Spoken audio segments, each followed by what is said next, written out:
everyone. My name is Steve Smith, aka Ardalis, and welcome to my course, C# Design Patterns, Singleton. I am an experienced .NET developer, architect, and trainer. My on-site workshops and Pluralsight courses have helped thousands of developers and teams write better code faster. You'll find me online everywhere under the name Ardalis. Design patterns have fascinated me for years. They're like individual tools you can add to your toolkit as a software developer. They don't take long to introduce, but they can take a lot of practice to master. In this course, we are going to explore the Singleton design pattern, one of the most well-known, but also most often misused patterns. Some of the major topics that we will cover include: what problem is the Singleton pattern meant to solve?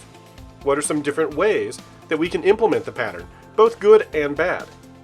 Why is the Singleton pattern often referred to as an anti-pattern? And what are some other ways we can achieve the same behavior without using the actual Singleton pattern?